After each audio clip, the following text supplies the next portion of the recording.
Hey everyone, what's going on? This is Ryan. I play chess and put my videos on YouTube, and today I wanted to take a look at a nice little tactic called the X-ray attack, and we're going to look at a few different examples to try to fully explain and understand the concept and some ways that you can use it in your own chess games. But an X-ray is really when you're attacking a piece and you're indirectly attacking something behind that piece. The X-ray is a very useful tactic that chess players can use to indirectly attack their opponent's pieces and add pressure to their opponent's setup without directly attacking any pieces in some situations. X-rays can be used with all your pieces and a tactic that should be looked at any point during the middle game. So let's go ahead and look at my first example here. I just wanted to start with a very simple example just to kind of start the concept of it. So as we can see right here, we have an X-ray set up, and we are attacking this bishop, but we're also indirectly attacking this pawn behind the bishop. And a lot of newer players, I guess, would go ahead and just take this exchange, and then, they would recapture and we would still get our pawn here.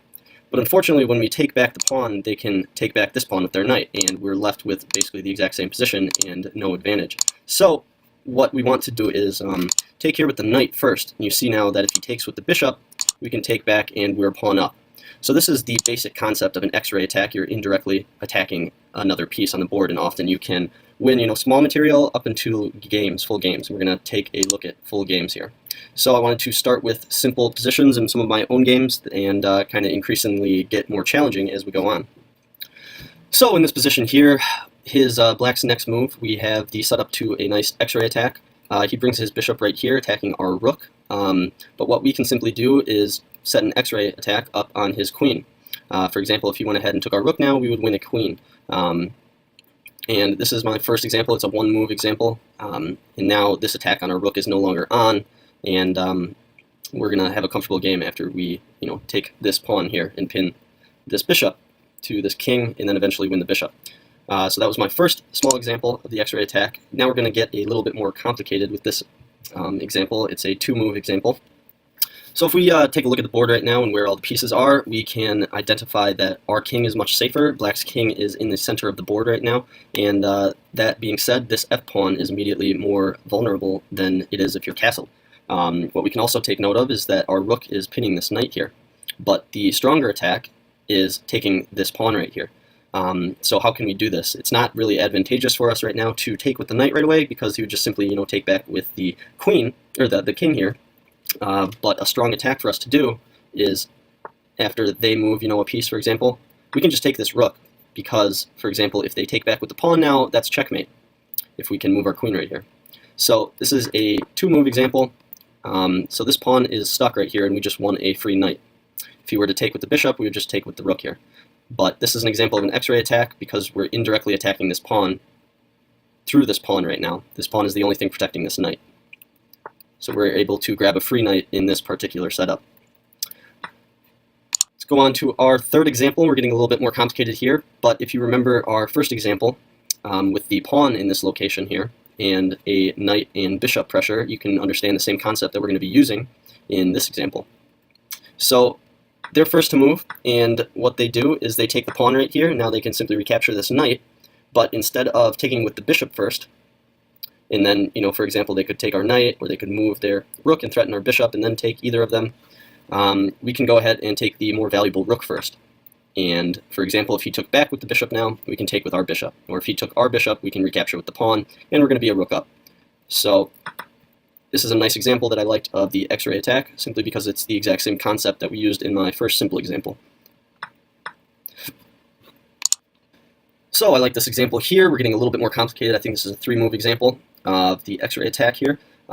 He's going to go ahead and capture our queen. He has to. He's in check right now. And now we can notice that, again, just like our third example, I believe, that this king is uncastled, and therefore he's more vulnerable to attacks. And the only thing protecting this king right now from this pin is both this knight and this bishop. So the only thing defending this knight right now is this pawn and this bishop. But luckily, we've got two attackers on this. But the sequence of moves in this position is important. For example, if you were to just take with the knight right here, he would recapture, and then we would take with the bishop, and then we would have a pretty fine position, but we're going for a more deadly check on the king here by attacking this bishop. So we take with the bishop first, and obviously we want to go ahead and recapture there. Now we're going to take with the knight, and what we have here is if he moves his knight out of the way, for example, he can't defend this bishop in any way, so we're going to win a free piece, essentially, this bishop. only defended by this knight. So one of these two are going to fall. And that was my fourth example of an X-ray attack.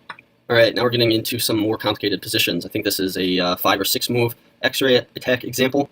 But what we want to do right here is checkmate the king. So the best way to do that, based off of his next move, he moves his bishop right here, and then if I give you 5 seconds, you look for it, you find the best move. We take here with the rook. He retakes back with the rook, and we bring our bishop right here, putting more threats on the king. So he moves his rook out of the way, which allows us to mate him. Our next move is going to be check here. You see the X-ray attack, we're indirectly attacking this pawn right here through this rook.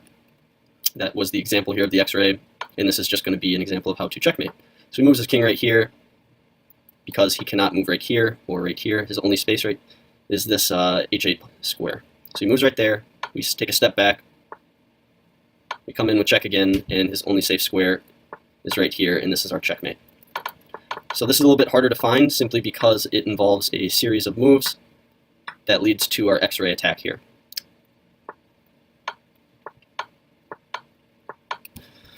Alright, this is our 6th example of an X-ray attack, I believe, and I think it's a good example of how X-ray attacks can... So far we've been just focusing on how X-ray attacks are offensive, but they can also be defensive. We're going to see how this plays out. So he comes in with the knight and threatens this bishop. And we take this bishop simply here on c3 and clear out this back rank file so we can check the king when we need to. It also defends this bishop here, so if he can no longer, come in and take and win this bishop for free here. So obviously what he does is recapture here with the rook, and this allows us to come up here and check the king. The king's only safe square is g7, and we're able to get our bishop to safety, check the king, and also win our rook back. So, and we're able to get our bishop to safety, check the king, and also win our rook back. So he moves back out into safety, and we take a rook. Now it looks like he has a pretty deadly attack coming up here, because this knight is stopping our only escape square for our king. It looks like a back rank mate, but we have our knight here, which can, defend the square. Checks us. We defend with our knight here, and he sets up a deadly double attack here on our knight, and we defend it by dropping our rook back. For example, now if you were to take with the rook, we would defend with the rook. So it's an X-ray defender on our rook here, even though it's not, it's blocked off by this, rook. Let's just take a look at how this panned out here, and we actually won a bishop throughout this whole series of moves. Here's the check, another check, rook, he checks us, we defend, he sets up a deadly attack, and we defend it. If he were to take my rook here, which is what he did, we would simply just defend with this bishop here and be a-okay. So I like this example because it shows how versatile this tactic can be in your games. It can be defensive and offensive. So we've got 2 examples left here, and this is getting a little bit more complicated. It starts off with a discovered attack on the queen. So we're attacking it with the rook, and he does not want to. It would be a mistake to take back here with the queen, simply because of all of our attack going on this f2 pawn here. We're going to eventually checkmate if he decides to reclaim this knight here. So he doesn't do that. What he does instead is attacks our queen and offers a trade. This allows us to set up a couple of nice tactics that are going on here. First of all, you can see we have a pin here on the king, and so this pawn is pinned to this position right now. We're able to take advantage of this and come in with a check. King has to move, and we're able to win a free knight. That is check. He comes up here with the queen and obviously recaptures, and then we recapture with the rook in a very comfortable position. So let's take a look at where the X-ray attack was here. The X-ray attack is in this position on the knight. So this queen is the only thing blocking us from taking this knight.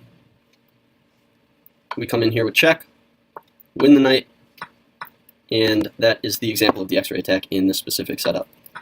This is a little bit more of a complicated position.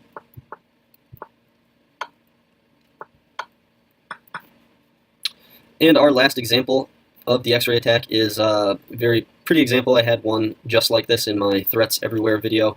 But there's a lot of stuff going on here, and we'll see what black's first move is. We're threatening mate right here on g7. We're threatening mate by taking this rook. This rook cannot capture our queen because we would have a back rank mate here. After he takes our queen, we'd come up here with check.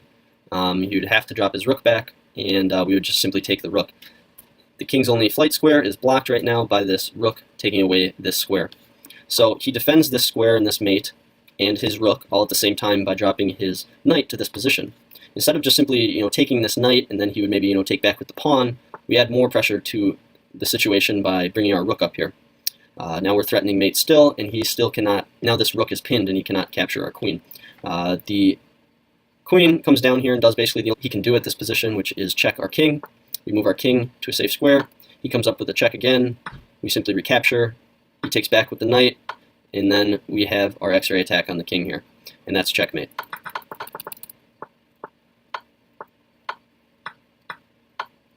Alright guys, there you have it. The X-ray attack is a very useful tactic, and I suggest that you use it in all of your games if possible. Thank you, and have a good day. What's up guys, thanks again for watching my video here today. I really appreciate it, and if you have any questions about any specific moves or anything about the game, please leave them below. I'd love to answer those. And last but not least, if you got anything out of this video at all, or you just simply enjoyed it, I would highly encourage you to subscribe. It helps me out a lot, and that way you can get in touch with any future videos that I put out. Anyways, have a good rest of your day, and good luck in your chess.